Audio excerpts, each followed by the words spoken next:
को भगवान पर टूटे फूटे बेलपत्र अर्पित नहीं करने चाहिए, टूटे फूटे चावल अर्पित नहीं करने चाहिए।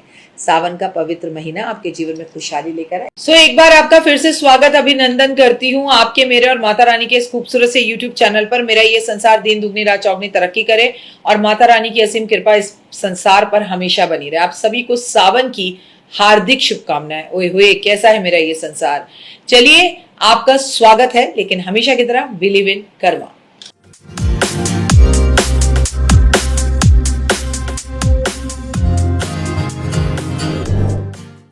सावन का ये जो पवित्र महीना है ना, मतलब ये महादेव को बहुत पसंद है, ये मुझे बहुत पसंद है, ये आपको बहुत पसंद है।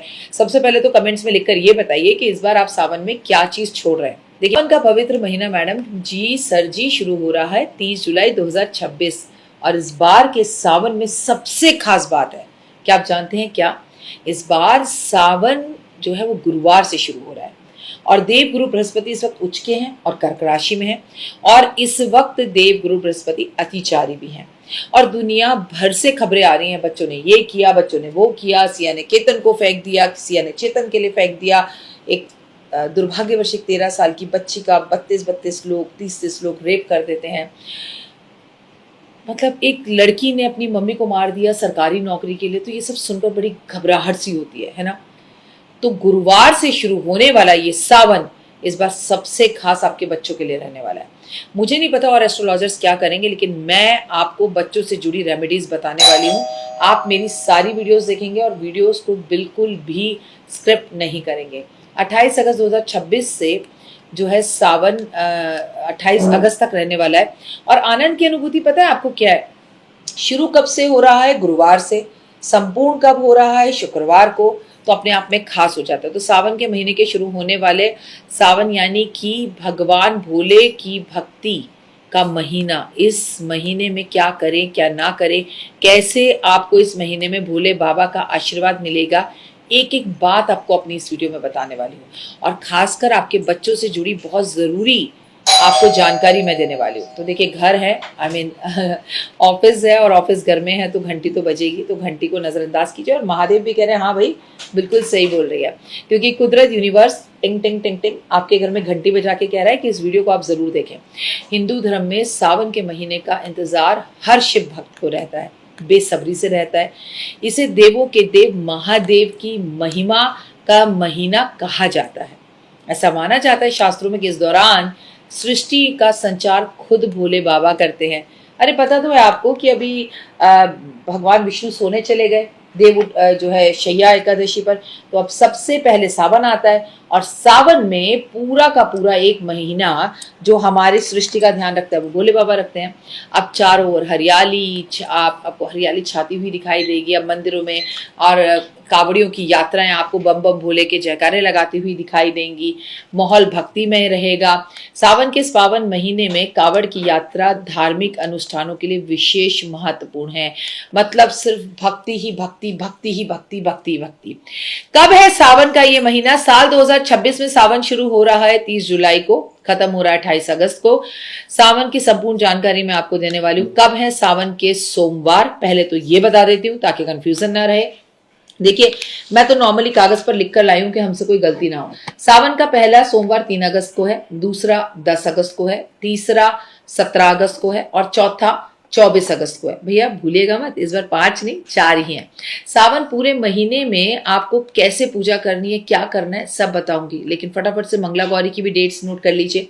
पहला मंगला गौरी का व्रत 4 को है, दूसरा मंगला गौरी का व्रत 11 अगस्त को है और तीसरा मंगला गौरी का व्रत 18 अगस्त को है और चौथा मंगला गौरी का व्रत 25 अगस्त को है। तो भैया डेट आपको नोट करनी है, फिर वीडियो खो ना जाए, ध्यान से रखिएगा। शिवलिंग पर पूरे के पूरे महीने गंगा जल अर्पण करिए, दूध से अभिषेक करिए, सबसे उत्तम रहता है। भक्त की शिव का चला शिव को मनाने के लिए, हाथ में 2 फूल लोटा जल चढ़ाने के लिए। इसके बाद 11 या 21 बेल पत्र, धतूरा, भांग, चंदन जो आप अर्पित कर सकते हैं। वो आपके ना भाव के भूखे हैं। वो शिव है, वो साधना है, वो आराधना है, वो शक्ति है, वो शून्य है, वो गुरु है, वो भक्त है, वो शिव है, वो कैलाश है। क्या बताऊं आपको शिव के बारे में? जो सभी देवों के देव महादेव हैं वो शिव है।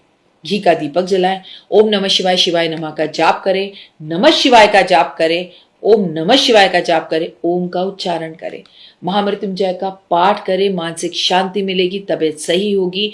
अगर पूजा पाठ खुद ना भी कर सके तो पंडित जी से कराएं। कहने का मतलब है सावन के महीने में प्रभु के साथ अपनी आस्था को जरूर जोड़ें।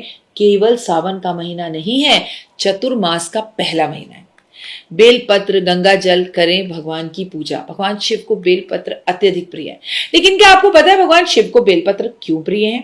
क्योंकि बेलपत्र माता पार्वती के परसीना धरती पर गिरा और गिरने से जो पेड़ बना वो बेलपत्र है। सावन के सोमवार में शिवलिंग पर गंगा जल से अगर धोकर बेलपत्र अर्पित किए जाए और उस पर श्री राम कर कर अर्पित किया जाए तो ओहो, क्योंकि शिव के आराध्य राम है। तो आप सोच नहीं सकते कि आपको कितना मतलब जीवन में सुख और वैभव मिलेगा। घी से अभिषेक करें, शहद से अभिषेक करें, गंगा जल से अभिषेक करें और गन्ने के रस से अभिषेक करें, भगवान की अत्यधिक कृपा होगी। लेकिन जो करें मन से करें। गुरुजनों के लिए इस टाइम पर वस्त्र का दान सावन में सबसे खास बताया गया है। कहते हैं कम से कम आपको ना सावन में 9 ग्रहों की 9 जोड़ी तो दान करनी ही चाहिए। ये बड़ा ही उत्तम और शुभ होता है। विवाह के समय आपको जीवन के अंदर अगर कोई समस्याएं चल रही हैं, विवाह में प्रॉब्लम आ रही है, तो आप सोचिए शिव एक परिवार है और सबसे पहली लव स्टोरी भी शिव और पार्वती की थी। सबसे ज्यादा तपस्या भी शिव ने पार्वती को और पार्वती ने शिव को पाने के लिए की है। दोनों एक दूसरे से दूर रहे, पास रहे, है ना।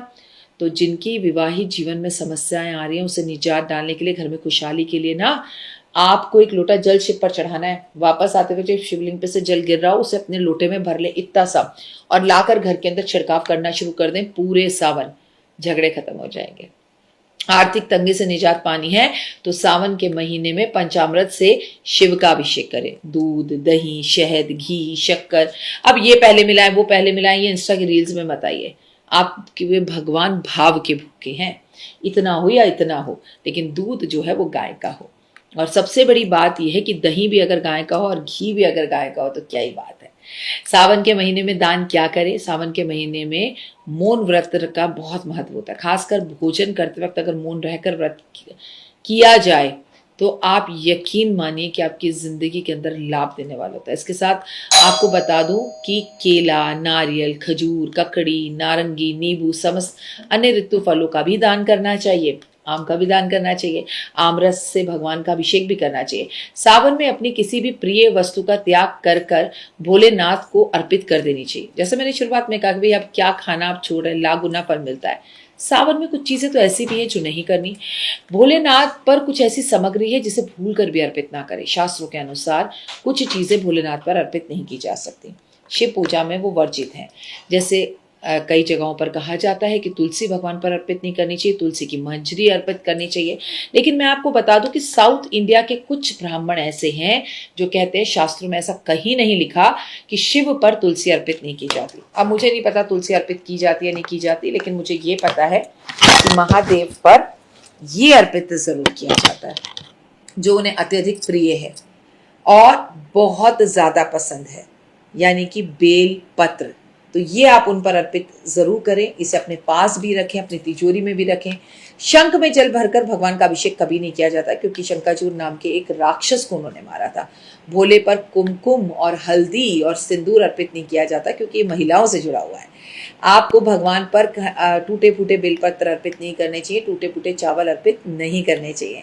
सावन का पवित्र महीना आपके जीवन में खुशहाली लेकर आए। इसी के साथ हर हर महादेव।